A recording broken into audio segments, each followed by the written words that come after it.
Hello everyone. इसके पहले की क्लास में हमने ये जाना था कि फार्माकोडायनेमिक्स के बारे में, कि फार्माकोडायनेमिक्स क्या चीज़ें होती है और कोई ड्रग होती है वो आकर के कहाँ पे बाइंड होती है, रिसेप्टर्स पे। तो हमने बताया था हमारी बॉडी में बहुत सारे रिसेप्टर्स होते हैं, लेकिन कुछ एक रिसेप्टर्स होते हैं बहुत ज़्यादा इंपॉर्टेंट होते हैं, जिसमें से हमने मेनली 4 तरह के रिसेप्टर्स के बारे में पढ़ा था। अगर आपको उसमें इतने अच्छे एक्सप्लेनेशन के बाद भी कोई डाउट होती है, क्योंकि सबको अपने अपने तरह से समझ में आता है, कोई भी अगर डाउट होता है तो बेझिझक आप कमेंट सेक्शन में मुझे बता सकते हैं, मैं वो टॉपिक फिर से एक्सप्लेन कर दूंगी। आइए हम आज एक नए टॉपिक के बारे में जानते हैं, जिसमें कि हम सारे इंपॉर्टेंट टर्म्स के बारे में जानेंगे। ये सारे जो इंपॉर्टेंट टर्म्स हैं वो जानना हमें इसलिए भी ज़रूरी है क्योंकि जब हम सारे ड्रग्स के बारे में जानेंगे कि ड्रग्स कौन कौन से होते हैं, उनका मोड ऑफ एक्शन क्या होता है, कौन से जगह पे जाकर के बाइंड होता है और क्या एक्शन शो करता है, तो उसके पूरे जो भी एक्शन है, चाहे उसके अच्छे इफेक्ट हो चाहे उसके बुरे इफेक्ट हो, उन सब में हमें ये टर्म जानना बहुत ज़्यादा ज़रूरी हो जाएगा, क्योंकि अगर हमें ये नहीं पता होगा तो हम वो नहीं समझ सकते। आइए हम वन बाय वन उन सारे वर्ड्स को अच्छे से समझते हैं। हमारा जो सबसे पहला वर्ड है वो है drug response curve. Drug response curve क्या चीज़ होती है? वो ये बताती है कि कैसा हमारी जो ड्रग है बॉडी में जा रही है तो वो किस तरह का रिस्पॉन्स कर रही है, इसीलिए इसका नाम क्या है, ड्रग रिस्पॉन्स कर्व। ये जो ड्रग रिस्पॉन्स कर्व है ये किसके किसके बीच में ग्राफ बनाता है, आइए उसे समझते हैं। ड्रग रिस्पॉन्स कर्व जो होता है वो ग्राफ बनाता है डोज ऑफ ड्रग एडमिनिस्टर्ड, मतलब हमने किस डोज में ड्रग को लिया। Next, effect produce by the drug, अब उस ड्रग से कितना ज्यादा इफेक्ट प्रोड्यूस हुआ। ये हम जानते हैं ग्राफ किसके किसके बीच में बनता है ना, एक्स और वाई। जो हमारा ग्राफ होता है ऐसे होता है, एक्स नीचे होता है वाई ऊपर होता है। तो अभी आप कहेंगे नहीं नहीं मैम आपने ग्राफ गलत बता दिया। समझिए ग्राफ के बारे में, एक्स नीचे है वाई ऊपर है, और इसमें हमने एक्स एक्सिस पे लिखा है कि कितने डोज में हमने ड्रग को एडमिनिस्टर किया है, और वाई पे हम लिख रहे हैं कि उससे क्या इफेक्ट हुआ। तो इससे हमें पता चल जाएगा कि हमें कितने कितने डोज में ड्रग देनी है। ऐसा भी हो सकता है कि हमारे डोज के से ही जो इफेक्ट होता है वो अफेक्टेड ही होता है ना, अगर हमने डोज कम ली है तो असर भी कम होगा। तो इससे हमें पता चल जाएगा कि एग्जैक्ट हम कितना डोज लें तो हमें कितना ज्यादा इफेक्ट होगा। यही जानने के लिए बनाया जाता है क्या, ड्रग रिस्पॉन्स कर्व। नेक्स्ट आता है हमारा थेरेप्यूटिक इंडेक्स। थेरेप्यूटिक इंडेक्स क्या होता है, is an index of drug safety. इससे ये पता चलता है कि कितना अमाउंट हम ड्रग लें तो वो सेफ होगा। अगर हमने ज्यादा ले ली ड्रग तो वो क्या हो सकता है, लीथल हो सकता है, हमारे लिए जानलेवा हो सकता है। और अगर हमने जो इफेक्टिव डोज होता है उससे भी कम लिया तो हमें अफेक्ट ही नहीं करेगा। तो ये जानना बहुत ही ज्यादा जरूरी होता है क्या, हमारा थेरेप्यूटिक इंडेक्स क्या चीज होती है। थेरेप्यूटिक इंडेक्स जो होता है वो रेशियो होता है किसके बीच में, median lethal dose of the drug और median effective dose of the drug. Lethal dose हमने बताया जानलेवा, ऐसा डोज जो क्या है किसी की डेथ हो सकती है, वो डोज का रेशियो, और वो रेशियो जो कि क्या है, इफेक्टिव है। इन दोनों के बीच का जो रेशियो होता है वही होता है हमारा क्या, थेरेप्यूटिक इंडेक्स। नेक्स्ट आता है ये हमारा जो LD50, ये जो लीथल डोज है ये क्या चीज होती है, और इफेक्टिव डोज क्या चीज होती है। ये जो हमारी लीथल डोज है, it is the dose of drug which is lethal for 50% of the population. अगर हम क्या करते हैं, कोई भी ड्रग बनाते हैं तो सबके ऊपर टेस्टिंग करते हैं ना, तभी तो कोई भी क्लिनिकल ट्रायल बोलते हैं। बिना क्लिनिकल ट्रायल के हम कोई भी ड्रग जो है देते नहीं है। तो क्लिनिकल ट्रायल हम करते हैं और देखते हैं अगर 50% लोगों के पे कुछ ऐसे सिम्टम्स दिख रहे हैं तो वो हो गए हमारे लीथल डोज। जिससे कि अगर किसी को कोई बीमारी हो जा रही है या किसी की डेथ जैसे भी सीन बन रहा है तो वो लीथल डोज हो गया। पर अगर किसी की बीमारी सही हो रही है तो होती है इफेक्टिव डोज। तो ये 50-50% के रेशियो में होता है। तो ये हो गया हमारा क्या, थेरेप्यूटिक इंडेक्स। अब थेरेप्यूटिक इंडेक्स किसी भी ड्रग का जितना ज्यादा होता है वो ड्रग उतनी ही ज्यादा सेफ होती है। तो मेरा कहने का मतलब है कि किसी भी ड्रग का थेरेप्यूटिक इंडेक्स जितना ज्यादा होता है वो ड्रग उतनी ही ज्यादा सेफर होती है। उससे मतलब किसी को लीथल नहीं हो सकता, किसी की डेथ नहीं हो सकती। नेक्स्ट हम समझते हैं क्या, थेरेप्यूटिक विंडो। थेरेप्यूटिक विंडो क्या होता है, it is the range of the concentration of drug which produces desired response with minimal toxicity. हम चाहते हैं ना कि जो भी हमारी ड्रग है वो क्या करे, एक ऐसा इफेक्ट करे जो कि हमें डिजायर्ड हो और थोड़ी सी टॉक्सिसिटी हो, क्योंकि ड्रग का तो नेचर ही है कि वो कुछ ना कुछ एडवर्स इफेक्ट कॉज करेगा ही करेगा। पर हमारी ये इच्छा होती है कि अगर उसे करना है टॉक्सिसिटी तो करे भाई, लेकिन बहुत ही थोड़ी सी करे और हमें जो डिजायर्ड इफेक्ट है वो मिल जाए। तो वही होता है हमारा क्या, थेरेप्यूटिक विंडो। जैसे कि खिड़की होती है तो हम तभी खोलते हैं जब हमें हवा की जरूरत होती है, जब हमें हवा की जरूरत नहीं होती तो हम खिड़की बंद कर देते हैं। ऐसा ही होता है हमारा थेरेपेटिक विंडो। नेक्स्ट आता है हमारा ड्रग पोटेंसी। ड्रग पोटेंसी क्या चीज होती है? The amount of a drug required to produce a desired response is called the potency of drug. वो अमाउंट, क्या बात कर रहे हैं हम? अमाउंट की। वो अमाउंट ड्रग की जो हमें रिक्वायर्ड होती है एक डिजायर्ड इफेक्ट की। जैसे कि क्या है, हमारा सर बहुत ज्यादा दर्द हो रहा है, बोलते ना मैं सर दर्द से फटा हो रहा फट जा रहा है, और हमें कोई एक ऐसी ड्रग चाहिए जो पूरा जो हमारा सर दर्द है वो बिल्कुल से ठीक कर दे। तो ऐसी कंडीशन में हम क्या करते हैं कि कहते हैं कि भाई कोई भी हायर डोज हो वो दे दो, छोटे मोटे डोज से हमारा काम नहीं चलेगा। तो ये जो हमने दिमाग में बनाया कि इतना ज्यादा डोज हम लेंगे तो हमारा क्या होगा, बहुत ही ज्यादा जो भी दर्द हो रहा होगा वो सही हो जाएगा, थोड़े से हमारा कोई फायदा नहीं होगा। तो ये जो हमने सोचा, ये जो अमाउंट वाली बात करी, तो वही अमाउंट ऑफ ड्रग जो होती है रिक्वायर्ड होती है डिजायर्ड रिस्पॉन्स के लिए, उसी को बोलते हैं ड्रग पोटेंसी। अब हर ड्रग की पोटेंसी अलग अलग होती है। जैसे कि कोई भी दो ड्रग है, एक ड्रग ऐसे हो सकती है कि मतलब मान लीजिए सर दर्द की दो दवा है, ठीक है। अब एक जो है थोड़े से ही लेने पर पूरा सर दर्द आपका ठीक कर दे, और एक का आपको ज्यादा अमाउंट लेना पड़ रहा है तब जाकर के आपका सर दर्द ठीक हो रहा है। तो उसी से उसकी पोटेंसी डिसाइड होती है। अगर थोड़े से ही ड्रग से आपका पूरा पूरा सर दर्द ठीक हो जा रहा है तो वो ड्रग जो होती है दूसरे ड्रग के कंपैरिजन में ज्यादा पोटेंसी वाली होती है। जैसे कि हमारी एनाल्जेसिक डोज जो है मॉर्फिन की अगर हम लेते हैं तो 10 mg होती है, वहीं अगर हम पैथिडीन की लेते हैं तो हमें 100 mg लगता है। तो हम कह सकते हैं कि मॉर्फिन जो होता है वो 10 टाइम्स ज्यादा पोटेंट होता है। ये चीज आपको क्लियर हो गई। अब समझते हैं हम दूसरे जो इंपॉर्टेंट वर्ड्स हैं उनके बारे में। अब हम समझते हैं ड्रग एफिकेसी के बारे में। ड्रग एफिकेसी ये बताता है कि कोई भी ड्रग कितनी ज्यादा इफेक्टिव है। इसका जो डेफिनेशन है क्या है, it is the maximum effect of a drug. कोई भी ड्रग कितना ज्यादा अपना इफेक्ट शो करती है वही होती है ड्रग की एफिकेसी। ऐसे आपको नहीं समझ में आएगा, आपको इसे एग्जांपल से समझना होगा। जैसे एनाल्जेसिक है हमारी क्या, मॉर्फिन भी है और एस्प्रिन भी है, पर जो हमारी मॉर्फिन है वो एस्प्रिन से ज्यादा एनाल्जेसिक अपना एक्शन शो करती है।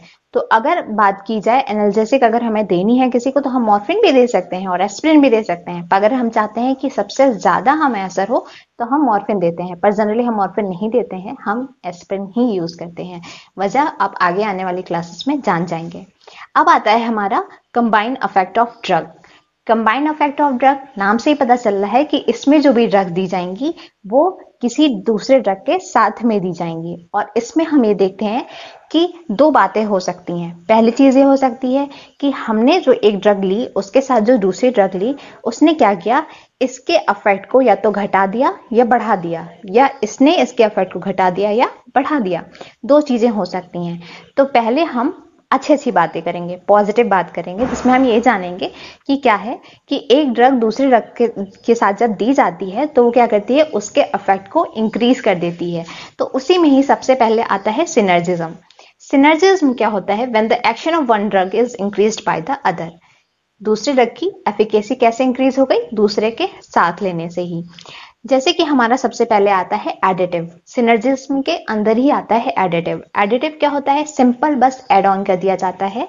1 + 1 = 2 होता है, यानी जो ड्रग ए अफेक्ट कर रही होगी और जो ड्रग बी अफेक्ट कर रही होगी दोनों को बस साथ में दे दिया गया है। दोनों क्या करेंगे, साथ में अपना अपना एक्शन शो करेंगे। पर क्या है, अगर जैसे कि हम एग्जांपल देते हैं एस्प्रिन और पैरासीटामोल का। अगर हम नॉर्मली जो पैरासीटामोल लेते हैं, बोलते तो पैरासीटामोल है पर उसमें एस्प्रिन भी पड़ी हुई होती है। तो ये जो एस्प्रिन है वो रिस्पॉन्सिबल होता है एनाल्जेसिक एक्टिविटी के लिए, और जो हमारा पैरासीटामोल है वो एंटीपायरेटिक के लिए है। अब जैसे हमें फीवर होता है तो पेन भी होता है, हमें पता ही है, पूरे बॉडी में पेन रहता है। तो हमारा फीवर भी कम हो जाएगा और हमारा पेन भी कम हो जाएगा। तो दोनों को हमने साथ में दिया, दोनों की अपनी एक्टिविटी अलग अलग थी पर दोनों हमने एक साथ दिया, तो दोनों ने क्या किया, एक दूसरे की एक्टिविटी को बढ़ा दिया। अब आता है हमारा एम्लोडिपिन और एडिनोलॉल। ये दोनों भी साथ में देते हैं और ये एंटी हाइपरटेंसिव के लिए दिया जाता है।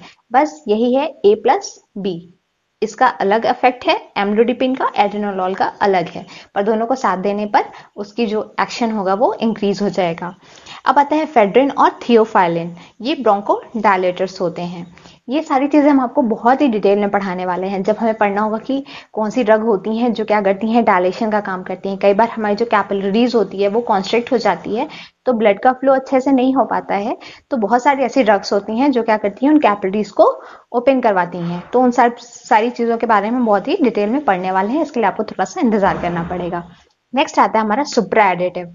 अब एडिटिव का सुप्रा मतलब एडिटिव जो भी अच्छे काम कर रहा था, दूसरे की एक्टिविटी को इंक्रीज कर रहा था, ये सुप्रा है। सुप्रा मतलब उसे थोड़ा सा एक्स्ट्रा काम करेगा। ये क्या करता है, 1+1=3 होता है। इससे ही आपको समझ में आ रहा होगा कि एक ड्रग और दूसरी ड्रग दोनों अपना अपना एक्शन शो कर रही थी, पर जब दोनों को हमने साथ में दे दिया तो क्या होगा, वो एक्स्ट्रा काम भी करने लगेगी। वही होता है सुप्रा एडिटिव। ऐसे समझते हैं, इफेक्ट ऑफ A+B जो है वो ग्रेटर होगा effect of A plus effect of B। मतलब इन दोनों को अगर हम इंडिविजुअल लेते, मतलब अलग अलग लेते, तो ये उतना इफेक्ट नहीं करता, पर अगर इन दोनों को हमने साथ में ले लिया तो ये 3 टाइम मतलब 1+1=3 हो जाता है। ये होता है सुप्रा एडिटिव। जैसे एड्रेनलिन और कोकेन साथ में देने से क्या होता है, ये आपको बताना होगा। कहाँ बताना होगा, कमेंट सेक्शन में बताना होगा। ये आपका होमवर्क है। एस्टाइलकोलिन और फाइसोस्टेगमेंट जब हम साथ में देते हैं तो ये एस्टाइलकोलिन का ब्रेक डाउन करता है। एस्टाइलकोलिन क्या होता है, न्यूरोट्रांसमीटर होता है। हम आपको इसके बारे में भी डिटेल में बताएंगे। लीवोडोपा और कार्बिडोपा जब हम साथ में देते हैं तो ये मेटाबॉलिज्म ऑफ लीवोडोपा कराता है। तो ये सारी चीजें क्या हो गई, ये हमारी एडिटिव और सुपर एडिटिव्स क्या थी, जो एक ऐसी ड्रग जो दूसरे ड्रग की एक्टिविटी को इंक्रीज कर दे। अब हम जानते हैं उन ड्रग्स के बारे में जो क्या करते हैं, दूसरे की एक्टिविटी को घटा देते हैं। वो कहते हैं ना, हम तो डूबेंगे आपको भी ले डूबेंगे। तो यहाँ ये अपने नहीं डूब रहे हैं, दूसरे को डुबो दे रहे हैं। आइए उनके बारे में जानते हैं। और अब हमारा आता है एंटागोनिज्म। एंटागोनिज्म क्या करेगा, उसके एंटी काम करेगा।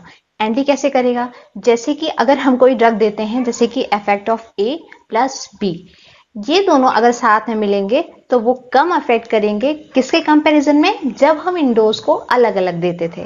यानी अगर दो ड्रग हैं A और B, ये दोनों अलग अलग जितनी इफेक्टिव थी, साथ में होने पर क्या होंगी, वो कम इफेक्टिव हो जाएंगी। क्योंकि एंटागोनिज्म का मतलब ही होता है कि वो क्या करता है, अपनी एक्टिविटी उसकी ये होती है कि दूसरी ड्रग की एक्टिविटी को वो रिड्यूस कर देता है।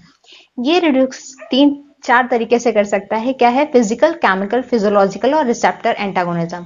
हो सकता है कि उसकी कुछ फिजिकल प्रॉपर्टी ऐसी हो कि वो दूसरे ड्रग के साथ क्या करे, बाइंड कर जाए और उसको जो है एब्जॉर्ब ही ना होने दे। केमिकल हो सकता है कि उसके नेचर को चेंज कर देता हो। फिर आता है फिजियोलॉजिकल, हो सकता है कि उसकी जो भी फिजियोलॉजी होगी, जो भी उसका स्ट्रक्चर होगा, उसमें चेंज करता हो। नेक्स्ट आता है रिसेप्टर एंटागोनिज्म।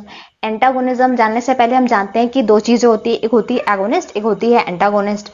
एगोनिस्ट क्या करता है, एक पर्टिकुलर रिसेप्टर पे जाकर के बाइंड करता है, और एंटागोनिस्ट क्या करता है, जिस रिसेप्टर पे एगोनिस्ट बाइंड करता है उसी रिसेप्टर पे एंटागोनिस्ट जाकर के बाइंड कर देता है। तो अगर रिसेप्टर तो एक ही है, पर हमारा जो एगोनिस्ट हो या एंटागोनिस्ट, दोनों का शेप ऐसा होता है कि उस रिसेप्टर से जाकर के बाइंड कर जाए। तो ऐसा भी हो सकता है कि हमने जो ड्रग दी है वो दूसरे के लिए एंटागोनिज्म का काम करती हो। तो ये हो गई हमारी एंटागोनिज्म। अब दो बहुत ही इंपॉर्टेंट टर्म्स आते हैं, वो है हमारे टैकीफाइलेसिस और ड्रग रेजिस्टेंस। सबसे पहले हम टैकीफाइलेसिस को समझते हैं। टैकीफाइलेसिस क्या होता है, a rapid development of tolerance. कोई भी ड्रग क्या कर रहे हैं, हम लगातार ले रहे हैं, क्योंकि होता है ना, ड्रग हमें डॉक्टर बोलते हैं कि ये आपको सवेरे लेनी है, शाम में लेनी है। तो ये लगातार जो हम लेते हैं तो हमें क्या होता है, हमारी बॉडी में ड्रग के लिए टॉलरेंस जनरेट हो जाता है। अभी टॉलरेंस क्या होता है ये भी हम समझते हैं, अभी ही समझेंगे, आपको बात के लिए नहीं छोड़ रहे, थोड़ा सा वेट करिए। अब जो दूसरा चीज है वो क्या है, हमारा ड्रग रेजिस्टेंस। ड्रग रेजिस्टेंस क्या होता है, is the reduction in effectiveness of medication. जो हम दवा ले रहे थे, अब वो दवा उतनी ज्यादा इफेक्टिव नहीं रह जाती है। जैसे कि अगर हमें बुखार हो रहा है, हम पैरासीटामोल खाए जा रहे हैं, ठीक हो जा रहे थे, फिर से लेकिन हमें फीवर आ गया, अब फिर से हम पैरासीटामोल ले रहे हैं, तब हमें असर नहीं कर रहा है, हमारा फीवर कम नहीं हो रहा है। यही चीज जो हमारे बॉडी में जनरेट हो गई, वो क्या है, हमारी ड्रग रेजिस्टेंस। अब दोनों ही चीज में हमें लग रहा है कि दवा का असर खत्म हो चुका है, चाहे वो टॉलरेंस हो गया हो, चाहे रेजिस्टेंस हो गया हो, पर दोनों में थोड़ा सा डिफरेंस होता है। क्या डिफरेंस होता है, आइए जानते हैं। सबसे पहला आता है टॉलरेंस। टॉलरेंस क्या होता है, when the drug is used repeatedly and the body adapts to the continued presence of the drug. कोई भी दवा हम लगातार लिए जा रहे हैं, तो हमारी बॉडी हम किसी और की बॉडी की बात नहीं कर रहे। हमारी बॉडी जो होती है उसको अब अडेप्ट कर चुकी है, अब हमारी बॉडी में उसका असर अब खत्म हो जाएगा। तो वही होती है हमारी क्या, टॉलरेंस। पर रेजिस्टेंस क्या होती है, ability of micro organism to withstand the effect of the drug. अब हम माइक्रो ऑर्गेनिज्म की बॉडी की बात कर रहे हैं। टॉलरेंस में हमने अपनी बॉडी की बात करी, रेजिस्टेंस में हम माइक्रो ऑर्गेनिज्म की बॉडी की बात करते हैं। अब की बार माइक्रो ऑर्गेनिज्म इतना कैपेबल हो चुका है कि आप उस पर दवा दिए जा रहे हैं, असर नहीं हो रहा है। तो इसलिए अब आपको अपनी दवा चेंज करनी होगी। जिस भी डोज में आप देते थे माइक्रो ऑर्गेनिज्म किल हो जाता था, माइक्रो ऑर्गेनिज्म को इस बार पता चल चुका है, अब वो ज्यादा ताकत के साथ आया हुआ है। तो उसकी ज्यादा ताकत को खत्म करने के लिए आपको अपनी दवा चेंज करनी होगी और ज्यादा पावर की लेनी होगी। यही होता है ड्रग रेजिस्टेंस। बहुत ही माइन्यूट डिफरेंस होता है और दोनों ही कंडीशन में आपके बॉडी में वो दवा जो है असर करना खत्म कर देती है। तो इसी के साथ साथ हमने आज फार्माकोडायनामिक्स को पूरी तरीके से खत्म कर दिया है। मिलते हैं नए दिन एक नए टॉपिक के साथ, नहीं एक नए यूनिट के साथ। तब तक के लिए बाय बाय।